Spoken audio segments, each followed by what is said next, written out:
Halo, selamat siang, selamat malam, selamat sore, tergantung waktu bagian Indonesia mana kalian menontonnya. Ini lagi di Five Seven, salah satu coffee shop yang dikelola oleh Bumi Group juga di daerah Perumnas. Sambil nge-live, kita jawab pertanyaan-pertanyaan. Apa betul anak kos kalau akhir bulan minumnya kopi instan rasa rendang?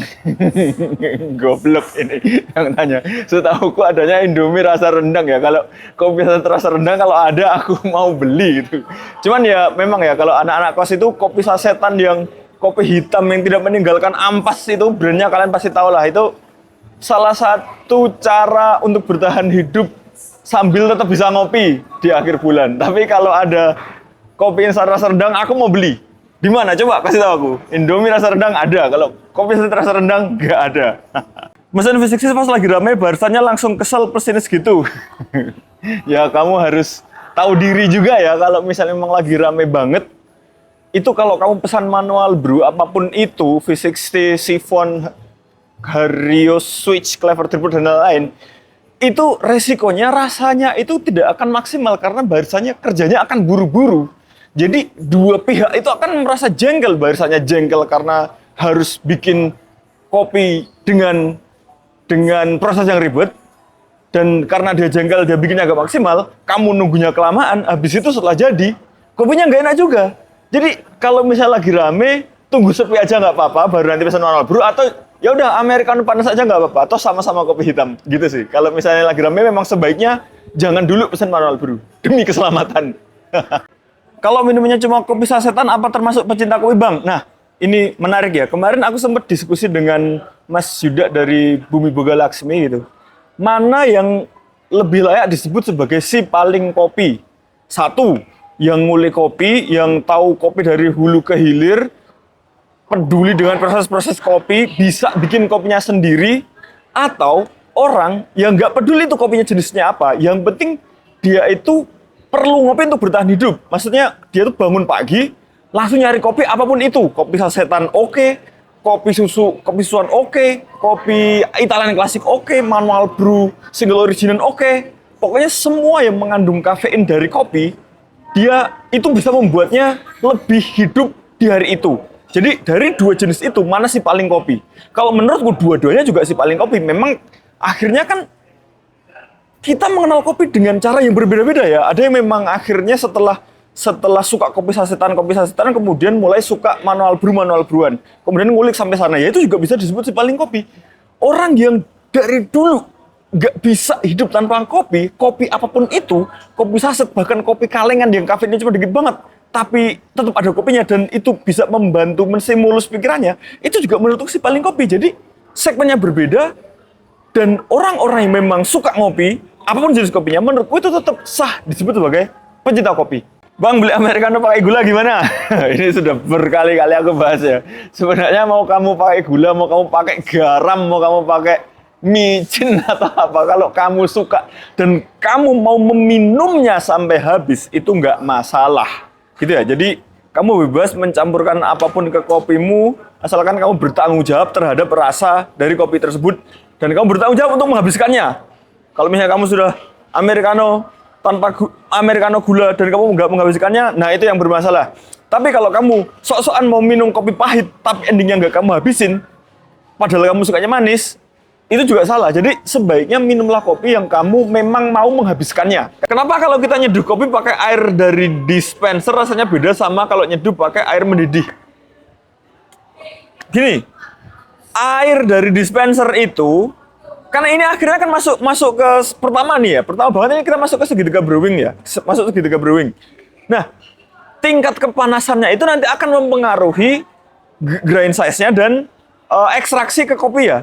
Jadi kalau misalnya suhunya itu 80 derajat ya, berarti kamu harus mikir, oh ini gilingannya gimana caranya biar ekstraksinya nggak over. Atau jangan under. Kemudian rasanya gimana? Kopi-kopi yang air panas dari dispenser itu kan suhunya, kalau misalnya langsung kamu buat nyeduh kan suhunya ya segitu kan. Harus kamu tone down dulu kalau misalnya itu kepanasan, gitu ya.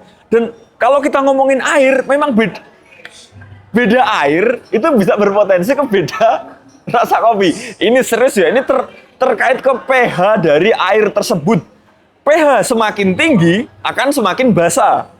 pH semakin rendah akan semakin asam, gitu ya. Jadi bahkan beda air itu beda hasil rasa kopinya. Itu bisa macam-macam lah kalau kita ngomongin air dari dispenser, air dari boiler, itu airnya sama apa enggak? Kalau sama, ya berarti ya itu terkait suhu. Kalau beda, apakah pH-nya mana yang lebih tinggi? Dan juga gini, bahkan kalau kita bikin manual brew atau americano, air panasnya itu langsung dari hot water one-nya mesin espresso, itu rasanya kurang enak. Jadi ini pertanda coffee shop yang americanonya enak nih ya, americanonya panasnya enak ya.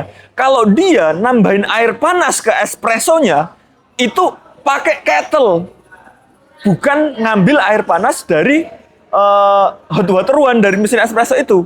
Karena ya boilernya mungkin ngefek ke tingkat kepanasannya dan lain-lain ya, tapi memang lebih enak kalau americano panas itu air panasnya dari kettle. Ini pertanda nih coffee shop yang serius terhadap rasa kopinya. Catat.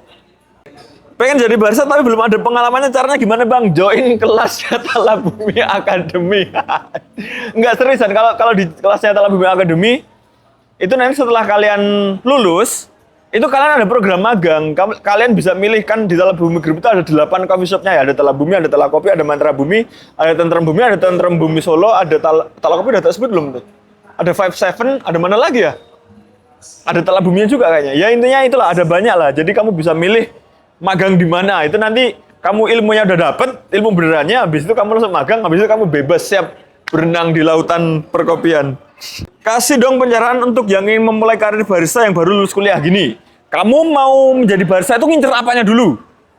Ngincer pengalamannya, ngincer karena kamu suka kopi, atau ngincer duit? Kalau ngincer duit jangan dulu.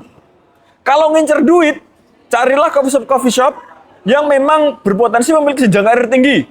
Kayak coffee shop waralaba nasional gitu, itu berpotensi ada jenjang karir dan duitnya gede.